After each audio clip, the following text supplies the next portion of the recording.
Hello అండి, welcome to మామాస్ kitchen. ఈరోజు మామాస్ కిచెన్లో వచ్చేసి మన హైదరాబాదీ స్టైల్ దమ్ ఆలు చేస్తున్నాము బేబీ పొటాటోస్తో. చాలా బాగుంటుంది ఇది. బగారా రైస్లోకి అలాగే రోటీస్లో కూడా అదిరిపోతుంది. సింపుల్ చేసుకోవడం, ఎక్కువ ఫంక్షన్స్లో తింటుంటాము, ఆ రెస్టారెంట్కి వెళ్ళినప్పుడు తింటుంటాము. బట్ ఇంట్లో కూడా ఈజీగా చేసుకోవచ్చు. ఎలా చేసామో చూసేయండి. Next stove వెలిగించుకుందాం. ప్యాన్ ఒకటి పెట్టుకుందాం.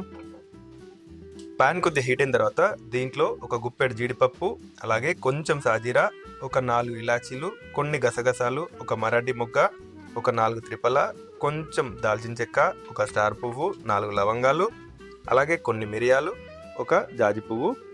వీటిని లో ఫ్లేమ్లో వేయించుదాము. లో ఫ్లేమ్లో మంట పెట్టి చిటపటాన్ని వేగేంత వరకు వేయించుదాము.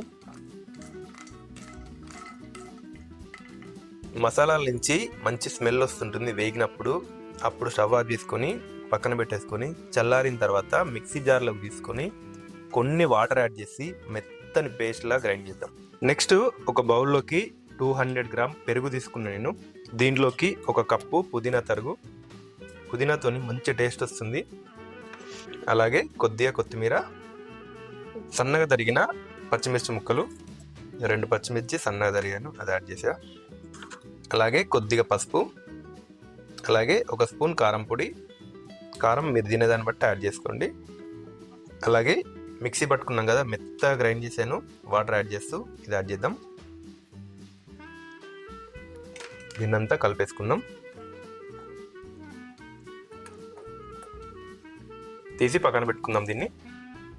నెక్స్ట్ మళ్ళీ స్టవ్ వెలిగించుకుందాం. అదే ప్యాన్ పెట్టేసుకుందాం. ప్యాన్ కొద్దిగా హీట్ అయిన తర్వాత దీంట్లో నేను ఒక 3 స్పూన్లంతా ఆయిల్ యాడ్ చేస్తున్నా. అలాగే ఒక 2 స్పూన్లంతా నెయ్యి. ఆయిల్ కొద్దిగా హీట్ అయిన తర్వాత దీంట్లో 2 పెద్ద సైజు ఆనియన్ సన్నగా తరిగాను, ఇది యాడ్ చేస్తున్నా. అలాగే హాఫ్ స్పూన్ ఉప్పు యాడ్ చేస్తున్నా. కలిపేసుకుందాం. ఆనియన్ గోల్డెన్ బ్రౌన్ కలర్ వచ్చేంత వరకు వేయించాలి. టోటల్ కలర్ చేంజ్ అయిపోవాలి, ఆనియన్ కలర్ అంతవరకు వేయించాలి. ఆలు నేను పీల్ తీసుకొని వేడివేడి నీళ్ళల్లో యాడ్ చేసి ఒక 10 నిమిషాలు ముందుగానే ఉడికించి పెట్టాను. దీన్ని కూడా పక్కన పెట్టేసుకుందాం. ఆనియన్ ఇంతవరకు వేగిన తర్వాత దీంట్లో ఒక స్పూన్ అల్లం వెల్లుల్లి పేస్ట్ వేసుకుందాం. అల్లం వెల్లుల్లి పేస్ట్ కూడా పచ్చి వాసన పోయేంత వరకు వేయించుదాము. ఒక 3-4 నిమిషాలు పడుతుంది. అల్లం వెల్లుల్లి పేస్ట్ ఒక 2-3 నిమిషాలు వేయించిన తర్వాత దీంట్లో మనం ముందుగానే ఉడకబెట్టి పెట్టుకున్నాం కదా, ఇది ఒక 50% ఉడుకుంటాయి అంతే. ఇట్లా యాడ్ చేద్దాము. ఆలు కలుపుకున్న తర్వాత ఇలా మూత పెట్టేసి ఒక 10 నిమిషాలు లో ఫ్లేమ్లో ఉడికిద్దాము. ఒక 10 నిమిషాలు లో ఫ్లేమ్లో మంట పెట్టి ఉడికించాను. నెక్స్ట్ దీంట్లో మనం మిక్స్ చేసి పెట్టుకున్నాం కదా, ఇది యాడ్ చేసేద్దాం.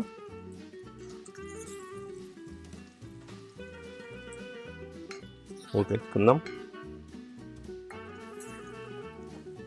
కలిపేసుకున్న తర్వాత మూత పెట్టేసి నూనె పైకి తేలేంత వరకు ఉడికిద్దాం. అప్పుడే పర్ఫెక్ట్ అవుతుంది. టేస్ట్ కూడా చాలా బాగుంటుంది. మనము ఈ పెరుగు, కారం ఇదంతా పక్కకి ఎందుకు కలిపామంటే డౌట్ రావచ్చు మీకు. అన్ని దీంట్లోనే యాడ్ చేసి అదంతా మిక్స్ అయ్యేలా కలిపితే ఆలు షేప్ మొత్తం ఖరాబ్ అయిపోతుంది. కాబట్టి పక్కన ఒక బౌల్లో కలిపి యాడ్ చేసుకుంటే ఆలు షేప్ అలాగే ఉంటుంది, పర్ఫెక్ట్ వస్తుంది అన్నట్టు. అందుకే సపరేట్ కలిపాను. ఆయిల్ పైకి తేలింది అంటే రెడీ అయిపోయినట్టే. 10 నిమిషాలు లో ఫ్లేమ్లో మంట పెట్టి ఉడికించాను. మంచి స్మెల్ కూడా వస్తుంది. పర్ఫెక్ట్ అసలు, మంచి క్రీమీ టెక్స్చర్, చాలా బాగుంది. లాస్ట్లో కొత్తిమీర యాడ్ చేసుకుందాం. దింపేసుకొని వేడివేడిగా రోటీస్ ఉన్నా లేదా బగారా రైస్, వైట్ రైస్ ఎందులోకైనా అదిరిపోతుంది.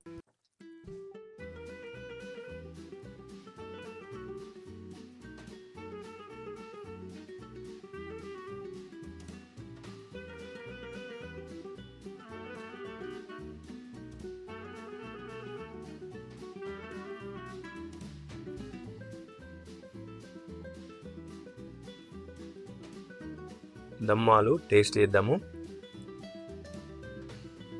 చాలా బాగా వచ్చింది, స్మెల్ అయితే అదిరిపోయింది అసలు. ఇందాక రోటీలో కూడా చాలా బాగుంటుంది ఇది. లైట్గా నిమ్మకాయ యాడ్ చేసుకుందాం.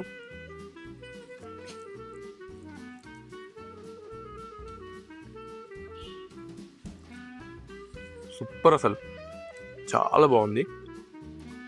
మంచి స్పైసీగా అదిరిపోయింది అసలు. కావాల్సినంత కారం ఉంది, చాలా బాగుంది.